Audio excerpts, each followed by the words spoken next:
Rafael, mais uma vez aqui no Congresso de Urgência e Emergência, no segundo dia. Ontem foi um bom sucesso, né, Rafael? Foi muito sucesso. Todo mundo falou nas redes sociais, comentou.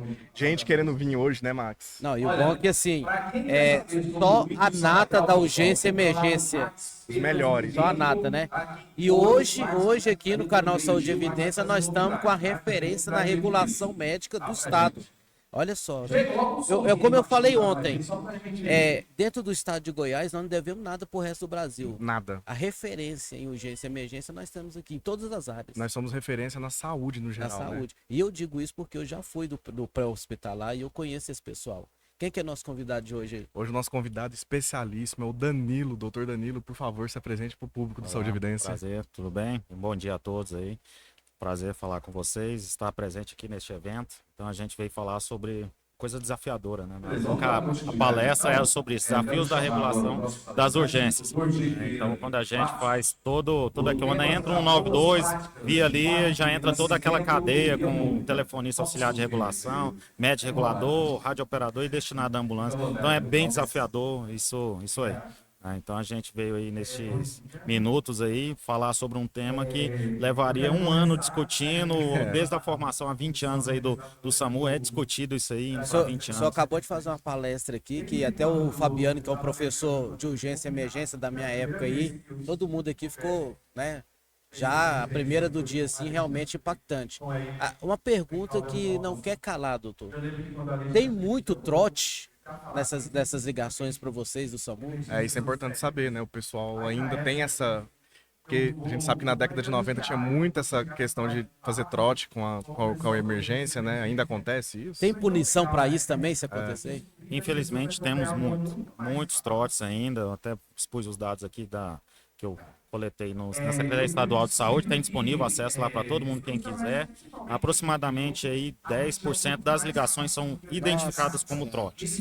E só as que são identificadas, fora aquelas que a equipe é destinada ao local e chega lá e não era aquele agravo. Então o senhor já deslocou uma USA para uma coisa que não era nada. Uma coisa chega lá e não é. Então isso aí muitas vezes não é cadastrado ou não é identificado como trote ali no levantamento desses dados.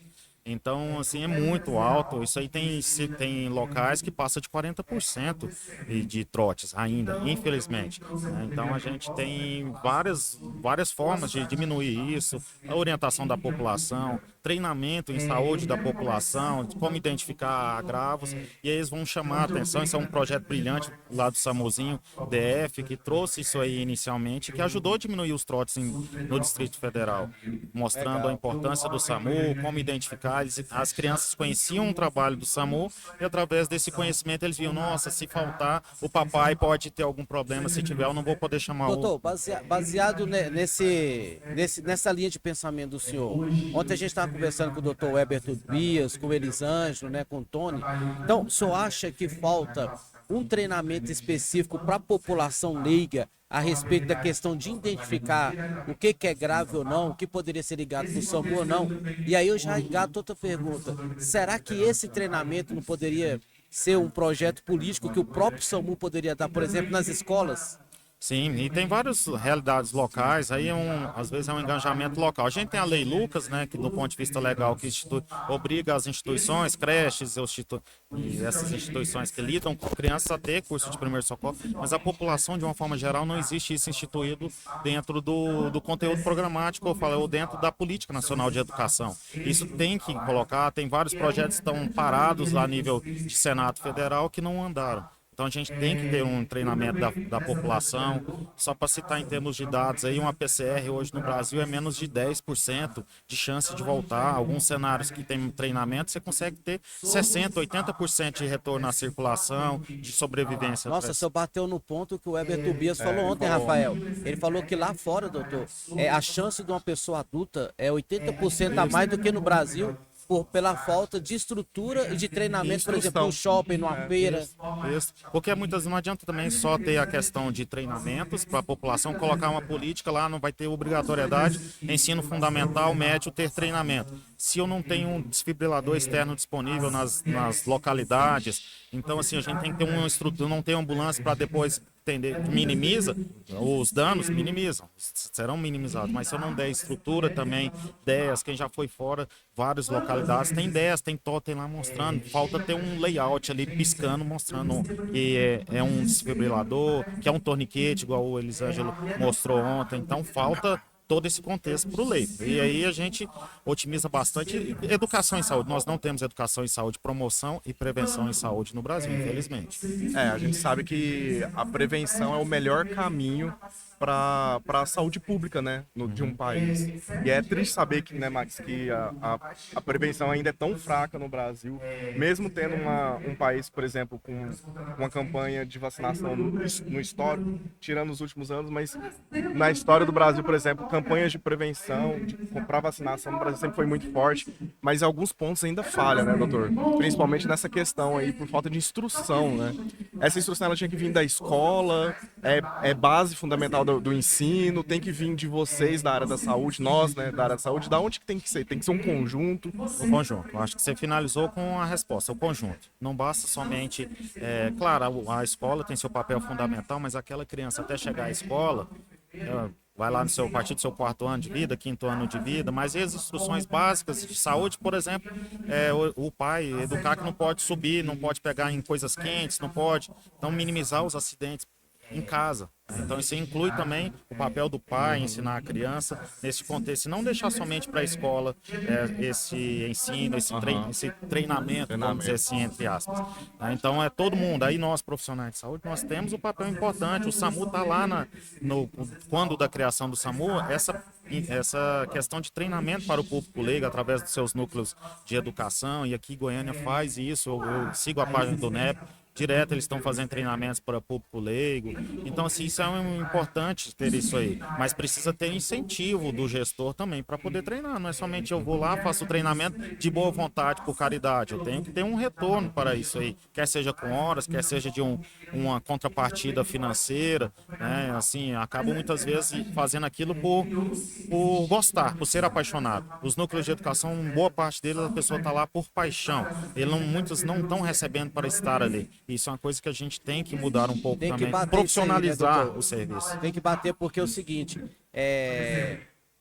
ninguém trabalha só por amor, né? O profissional igual o senhor do gabarito, o senhor e outros enfermeiros aí que dão curso, tal, a pessoa tem conta para pagar, Rafael. E aí o pessoal, assim, os gestores públicos acham que a pessoa tem que estar ali, fazer o favor de treinar, de repente, o pessoal deles ali, assim, 0,800. E o investimento que um profissional igual o doutor Danilo tem? Para ele chegar onde ele chegou, gastou muito tempo, gastou dinheiro, esforçou muito, né? Então, assim, hoje tem que ter da parte dos políticos esse olhar. E batendo até nessa parte, doutor Danilo, a gente pensa até, o senhor falou assim, tem vários projetos parados lá.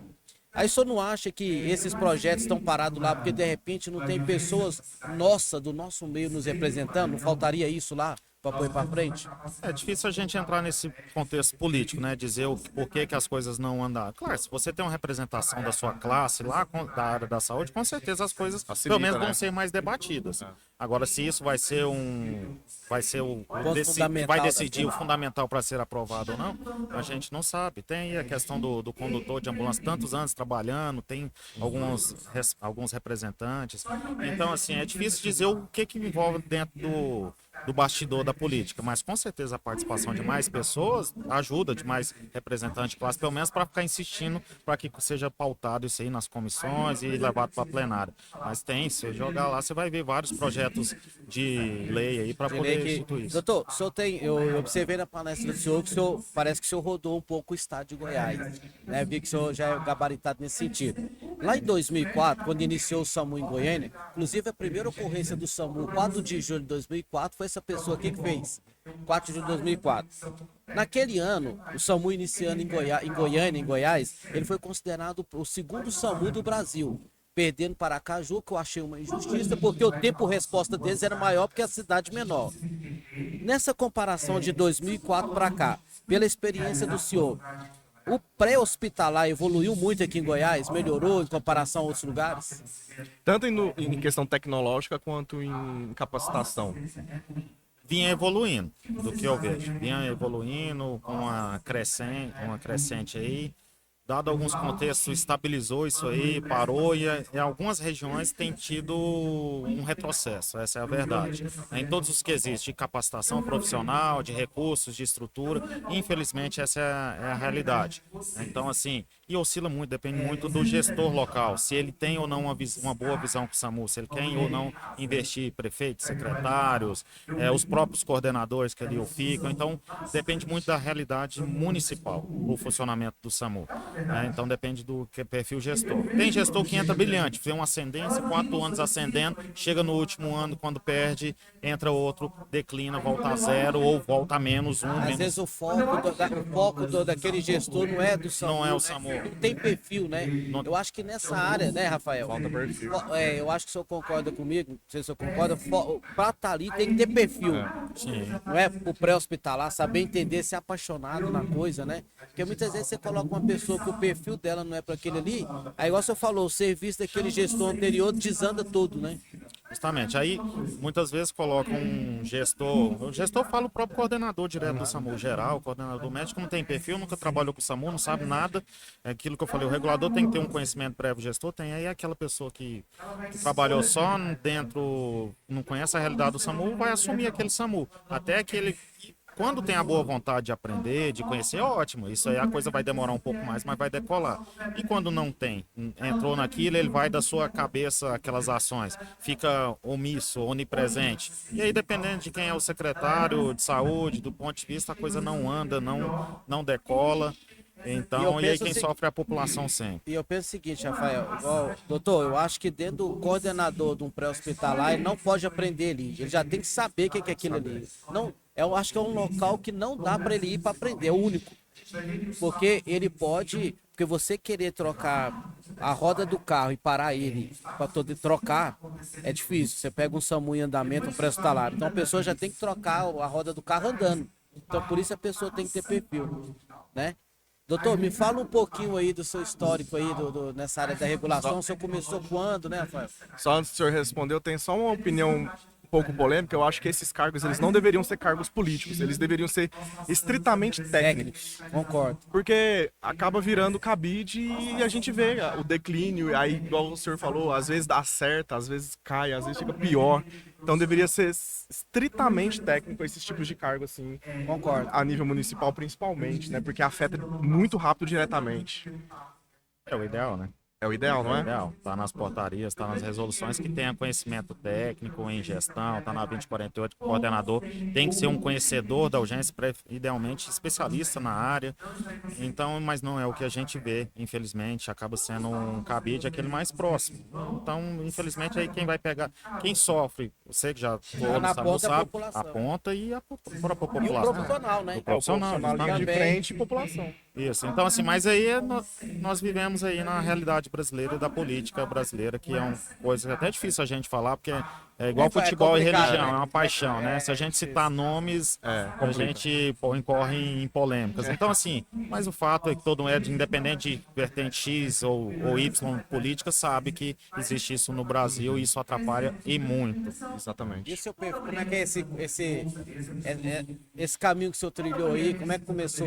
Então, eu formei em 2008 aqui na UFG, da Universidade Federal de Goiás. Fui pro Exército, servi lá em Cristalina. Lá em Cristalina eu comecei a ter contato com o SAMU, mas dentro da USB, não tripulando, mas só vendo, via aquela ambulância. A faculdade, quando começou o SAMU, eu estava dentro da faculdade, já começou minha paixão por ambulância. Ficava vendo os seriados americanos, o IA, ou Plantão Médico, que era aqui no Brasil. Então a gente já começou aquela paixão pelo SAMU. Mas eu sempre tive uma coisa na minha cabeça, você tem que ter saber os seus limites. Eu fui começar com o SAMU mesmo quando eu já estava no final, indo para o meu segundo ano de residência em cirurgia geral.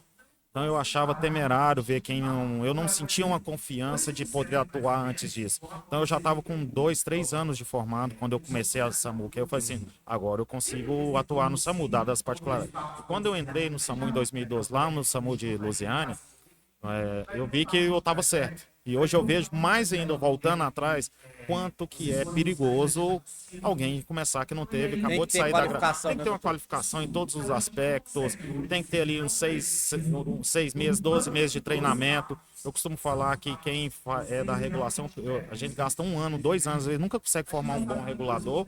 Enquanto na intervenção, todo dia metódico, em 6 meses, você consegue fazer um interventor mediano, 1 ano para fazer um bom interventor. Então, minha vida no SAMU começou em 2012, lá no SAMU Lusiana. Então, 3 anos então de formado já, quando eu já estava na metade do segundo R2 de cirurgia. E a partir dali eu comecei, depois fui para o SAMU de Formosa, em 2013, ficava compartilhando em SAMU Lusiana, SAMU Formosa. Só um cigano do SAMU, então. Um cigano. E aí depois eu abandonei um tempo o SAMU, depois voltei em 2015, 2014 novamente para o SAMU Lusiânia, também mesma história, 2014 Lusiânia, Formosa, e ficava ali. Em 2016 eu fui para o SAMU do Distrito Federal, lá no SAMU, eu era efetivo do quadro lá e no SAMU. Lá eu fui chefe do núcleo de educação. Em 2015, 2014, no finalzinho de 2014, eu fui convidado para ser um consultor técnico do Ministério da Saúde, convite do Paulinho. Inicialmente o meu grande amigo e irmão Ricardo Salles me convidou. E aí o Paulinho, que era o coordenador da CGUE na época, da Força Nacional do Sul, da CGFNS. E aí eu entrei para o Ministério da Saúde, lá fiquei durante aí 2, 3 anos. Dando treinamentos dentro da regulação médica e tudo mais. Minha vida de SAMU meio que encerrou em 2019, quando eu tive o acidente que eu projetei ali, transportando um paciente na USA, acabei me acidentando e a partir daquele momento o SAMU já não queria mais fazer aquelas, tive ali meio que um estresse pós-traumático, então meio que perdeu a graça, fiquei mais na parte de capacitações, treinamentos desde então, né? Por isso que eu foco muito no treinamento, o papel e a responsabilidade da regulação neste contexto para minimizar acidentes disso aí, para não ser o corresponsável por um acidente como aconteceu com o meu. Não estou falando culpados, né, mas a gente tem que analisar o contexto. Será que a gente pode segurar uma ocorrência de um paciente que está internado há 2, 3 dias, posso levá-lo no outro dia, que tiver durante a luz do dia, não precisa sair 10 horas da noite, meia-noite, distância de 400 quilômetros só para ir, mais 400 para voltar ali por volta das 2, condutor cansado, equipe cansada, aí que aumenta os acidentes, igual aconteceu com um colega lá voltando para Valparaíso, né? Então a gente tem que, nós reguladores temos que ter essa expertise. Eu já falava isso muito antes nos meus treinamentos da segurança e o papel do regulador. Depois que eu tive um acidente, por incrível que pareça, eu mesmo que tanto falava, tive um acidente, aí que eu tive a certeza da importância. E aí você teve a experiência própria. Quem só junto o conhecimento, mais a experiência, foi o que ele fez na palestra aqui, por isso que o pessoal ficou extremamente atento à palestra do senhor. Doutor, não sei se o Rafael quer comentar mais alguma coisa, mas eu queria agradecer o senhor estar aqui com a gente. Parabéns, obrigado por essa aula que o senhor deu para nós aqui agora no Congresso de Urgência e Emergência. E acredito que pessoas igual o senhor só tem a agregar para o serviço do pré-hospitalar. E eu gostaria que o senhor mandasse um recado aí para quem está entrando na área da saúde, seja da enfermagem, um médico, que quer trilhar esse caminho. Qual que é o conselho que o senhor dá, a orientação? Bom, é difícil a gente dizer isso aí. Primeira coisa, se dedica à faculdade. Eu acho que ali desde o primeiro ano tem matérias que hoje eu reflito e vejo aquelas anatomia, fisiologia, farmacologia, que na época eu também não quero isso. Até estatística, aquelas coisas de... Hoje eu vejo a necessidade daquilo de saúde baseada em evidência, você ter um respaldo, pegar algum livro, saber, não, esse livro aqui é bacana, foi bem elaborado. Então se dedica aquelas coisas básicas para que você chegue no momento que você tem a cadeira de urgência e emergência, você possa ter uma base inicial de fisiopatologia para que você possa ir melhor e ter uma melhor desenvoltura, isso aí, tá? Então, assim, não queira somente, e queiram sempre entender a base das coisas acontecerem, igual, não vá querer somente ir para ambulância, entenda a base, a parte legal, que às vezes a gente também não tem, não quer, a gente não entende, tá? E dê tempo ao tempo, não queira já sair formando e querer pegar, sério, vai trabalhar 6 meses ali, fica ali na UPA, aí vai ali dar uma olhada ali na sala vermelha, não assuma salas vermelhas, não assuma, principalmente o TI, isso é inaceitável. Ó, o conselho aí, gente, orienta. E o gestor é qual irresponsável, sempre digo isso aí. Tanto quem está assumindo isso aí inicialmente, também quem está contratando essa pessoa para ficar ali na frente de uma sala vermelha, de uma unidade de pronto atendimento, de uma USA. Quando você sai na USA, é você e você mesmo. É você, seu enfermeiro e seu condutor. Aí a gente tem que ter esse cuidado. Nós fomos 6 anos se dedicando para eu colocar, e eu respeito a empatia de, será que você ia querer estar ali? Então, assim, a gente leva a curva de competência é muito grande, né? Ali o conhecimento, a habilidade, a atitude, que vamos dizer a competência, é muito grande dentro da urgência. Então, vai ali meses e meses, 1 ano, às vezes, que seria o ideal. Pelo menos 1 ano trabalhando, atuando nas costas ali, sem assumir efetivamente. Eu acho que seria o que eu daria de recado aí para os profissionais e também para os gestores que não sejam co-responsáveis quanto a isso aí. Estamos lidando com vidas. Quem quiser te achar nas redes sociais, como é que faz, doutor? Tem o meu Instagram, Danilo A. Guimarães, tudo junto. Temos a minha empresa, que eu sou diretor de treinamentos, também podemos ali. @ressuscitare.med, né? Empresa de treinamentos, temos treinamentos agora fazendo o jabá para vender o leite aí. Por favor. Temos a empresa de treinamentos, damos treinamento BLS, ACLS, curso de regulação médica a gente tem também, já fizemos vários cursos de regulação, pessoal de Iporá, Lusiana, nós fizemos um agora esse final de semana para profissionais médicos de Lusiânia, né? Então vamos aí para Palmas em breve também, provavelmente, fazer treino. Então assim, a gente tem, eu gosto muito da parte de regulação. Então são os meios principais, tem um e-mail também, danilo.a.guimarães83@gmail.com, um e-mail longo, né, mas temos esses meios de contato aí. O senhor vai ter oportunidade de falar muito mais sobre isso, porque o Rafael com certeza vai te convidar para um podcast só para falar sobre lá isso. no nosso estúdio. Aí a gente vai ter o tempo que for necessário Você para tem que falar abordar. assim para a câmera, vai poder ir lá no estúdio lá? Perfeito, pode, deixa registrado, gravado, sobe para nuvem, nós vamos lá. Obrigado, Perfeito. doutor. Perfeito, Doutor, obrigado. foi uma honra. Galera do Saúde e Evidência, fica em alerta aí que vai vir mais convidados, vai ter mais conteúdos no TikTok, no Instagram, no canal do YouTube, @Saúde e Evidência. Fiquem ligados aí. Max, muito obrigado. Valeu. Doutor, muito obrigado. Até a Obrigado, próxima. pessoal. Valeu. Pessoal, nesse momento a gente vai falar um pouquinho de uma coisa que, se não fosse eles, a gente não estaria aqui, que são os nossos apoiadores, né? São empresas que são importantes porque elas acreditam na divulgação da saúde, na divulgação da pesquisa, na divulgação da ciência, tudo aquilo que a gente acredita também. Quais são as empresas, Rafa? Vamos começar a falar. Vou começar a falar da Faculdade Cruzeiro do Sul. Faculdade Cruzeiro do Sul, que é uma parceria incrível, muito importante para nós. Eles é parte do apoio da gente estar aqui cobrindo esse evento maravilhoso para vocês aqui, né, Alex? Sim, fantástico. Quero falar também da secção que eles têm aqui em Goiás, que é muito forte também, né, na figura da Érica, agradecer pessoalmente a Érica. Sim. Quero agradecer também a Acelabor, nosso grande parceiro Ailton também, que sempre acreditou no nosso projeto, e tudo que a gente fala para ele anima e acredita. E que vai estar junto com a gente no nosso projeto de Meeting de hematologia. Aguardem que vocês vão saber mais detalhes. Vai ter mais novidades por aí. Vai mudar completamente a hematologia no estado e no Brasil. Vamos falar também de alguns laboratórios que nos apoiam. Laboratório Exame. Laboratório Exame fica onde? Você sabe onde que ele fica? Onde que fica, Alex? Fica em Barra do Garças. Olha por aí. De Barra do Garças, acreditando na saúde aqui em Goiás. Também o laboratório Montes Belos, que também fica na cidade próxima aqui a Goiás, que é São Luís dos Montes Belos. Muito bom lá. Laboratório fantástico. Queremos agradecer também a camiseteria GE, que nós vamos lançar um produto, uma linha de camisetas, né? Sim, logo, queria agradecer também nosso parceiro Jeff, nosso amigo de infância do Alex, é bom frisar isso. E também é meu amigo pessoal, eu gosto muito do Jeff, da Asgard. Asgard Cursos. Asgard Cursos, né? O instituto dele de ensino aqui em Goiânia.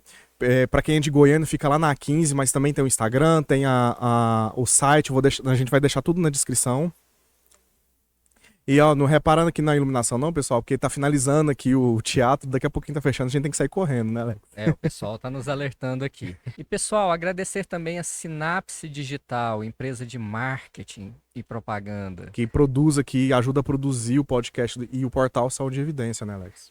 Correto. E o Saúde em Evidência, pessoal, agora a gente vai sentar essa semana, vai colocar a agenda do podcast em funcionamento. Ó, o Max tá brigando com a gente aqui, imagina não esqueceu não. Agradecer o Max Nascimento, que foi nosso co-participador aqui, Nosso né? co-host, e ajudou a dirigir também, e futuro vereador vereador. de Goiânia, com certeza. Com certeza, que vai representar a enfermagem, inclusive, A para enfermagem é a saúde. a rede social, Max. Max P. Nascimento, lá no Instagram. É só colocar @Max P. Nascimento, vocês vão saber tudo sobre piso salarial, novidades sobre a enfermagem, as brigas, as lutas, porque eles são ativistas lá. Não deixa de acompanhar não, pessoal. Pessoal, fique de olho no Saúde em Evidência. Tem muitas novidades por aí.